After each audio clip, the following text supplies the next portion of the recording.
Overview. What's the best way to build a successful company that can run without its owner? And what's the best way to share that information?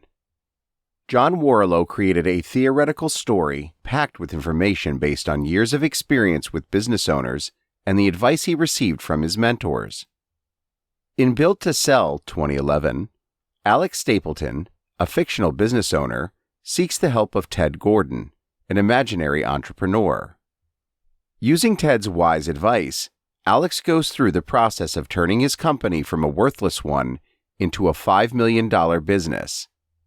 Warrillow makes sure that his points are clear by including a more traditional, step-by-step guide at the end of the book as well. A worthless company.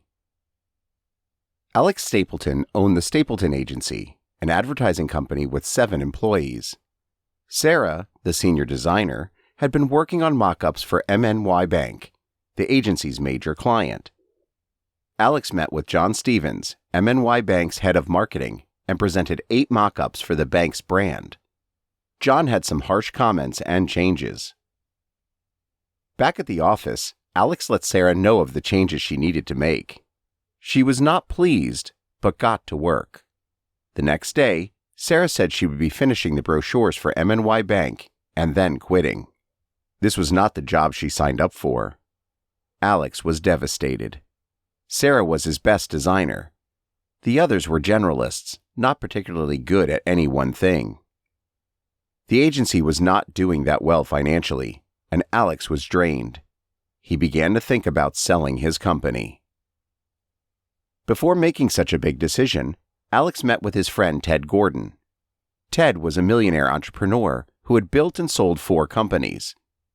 Ted explained how the Stapleton Agency was worthless. It mainly relied on a couple of clients who expected the company's full attention. Also, the agency was competing with many other companies.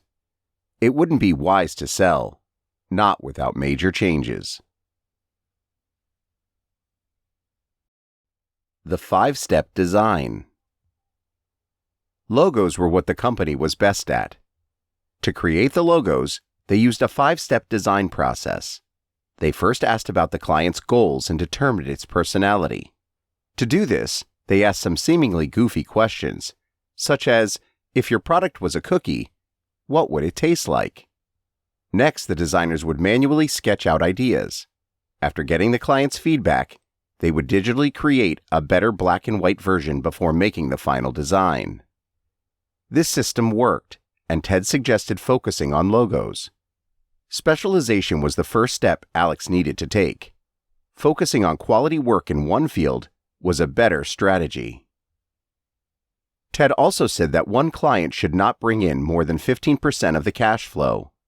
In Alex's case, MNY Bank was responsible for 40% of revenue. Ted told Alex to start with these 2 tips and come back in a week. Alex created a sell sheet for his 5-step logo design process. He needed to pitch it to clients, so he contacted some previously satisfied customers. He met with Ziggy, who owned Natural Foods, Inc. Ziggy was coming out with a new version of their yogurt and did not have a logo yet. After Alex explained his process to her, Ziggy was hooked and asked for a proposal. Alex sent the proposal, and Ziggy wanted to proceed.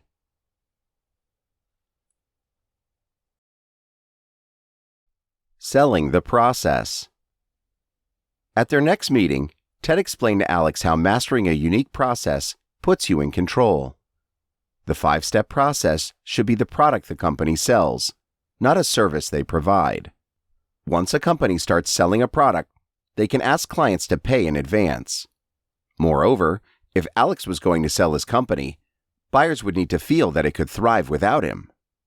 Alex would need to train people who would be able to achieve the same quality of work. Ted next told him to write an instruction manual for his 5-step logo design process. Perfecting it would mean that any of his employees could do the work he did. After finishing the first draft, Alex met with his team. He explained why they needed a more specialized approach and presented his manual.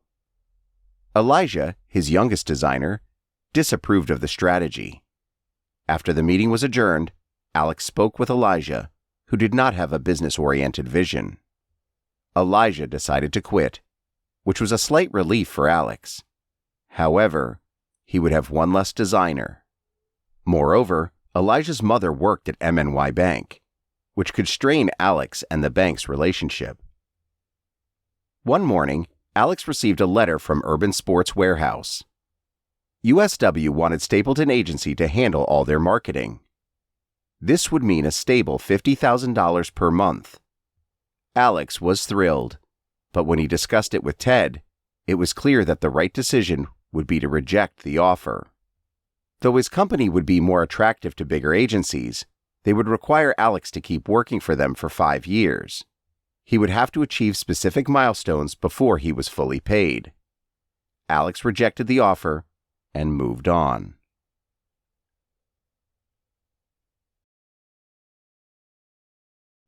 Building a sales team. His next meeting with Ted would be focused on his sales engine. A stable one is essential to any potential buyer. Alex needed 2 salespeople. 2 was always better, as salespeople tend to be competitive, and this would improve their performance. However, to be able to afford them, Alex needed to make some changes to his current team. Alex let go of Tony, his copywriter, and Dean, his account director. This decision would make room to hire 2 salespeople. He first met with Blake, who had experience at a big advertising agency. His answers to Alex's questions were ideal. His next interview was with Angie, who had been a top product salesperson for smaller companies. She had a scientific approach and was very competitive. Ted told him to avoid Blake. With Blake's experience, he would be good at understanding and catering to clients. He would be good at selling a service. However, Alex needed to sell a product, and Angie had experience in product sales. While Blake would try to change the product to meet people's needs, Angie would know how to sell it as is. Alex hired her, and she recommended a former colleague, Seamus, for the second sales job. Alex hired him, and a month later, they had sold their first logo. However, when Alex met with his accountant Harry, he did not receive good news. The $10,000 upfront fee they charged for a logo would be billed over 3 months, which meant that they would be losing money this month. Ted assured him that this was fine, as they were in the middle of a transition to a new system. In 3 months, they would be doing well. The next 2 years would still not be easy, but it was only a short-term inconvenience. Ted also asked Alex to think about how much he wanted to get for the company. Right now, Stapleton Agency was worth less than $500,000. He still wanted to reach the $5 million goal.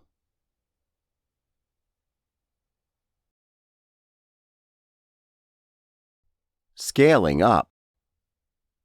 When Alex told Ted about the price he came up with, Ted was cryptic. He instructed him to write it down, put the paper in an envelope, and hide it somewhere he could find it in a couple years. By December, Stapleton Agency had 11 employees. Angie and Seamus were busy training the new salespeople, and it was affecting their work. Ted suggested that it was time for a management team. His current employees would become his managers, and he would need to hire other people. His managers would not receive equity, as it is a messy process. Instead, Ted told him to reward their work and loyalty with a raise and a long-term incentive plan. Alex met with Mary, his account manager at MNY Bank. She offered to support him through a credit line increase and high-yield CDs. By the end of the year, revenue was at $2,715,000. Alex felt ready to sell his company, but Ted suggested waiting a couple more years and getting more money. After much consideration, Alex decided to sell. He first met with Mark, a broker from Travers Capital Partners. Mark immediately suggested selling to Multicom, a billion-dollar agency. Alex then met with Peggy, from EMG Capital Partners, who suggested 2 smaller tech companies, but needed more time to think. She asked for a retainer. Mark did not. Ted advised Alex to go for Peggy. Settling for a big company immediately meant that there would be no competition, and the offer might not be the best it could be. A retainer was a good price to pay for the right buyer.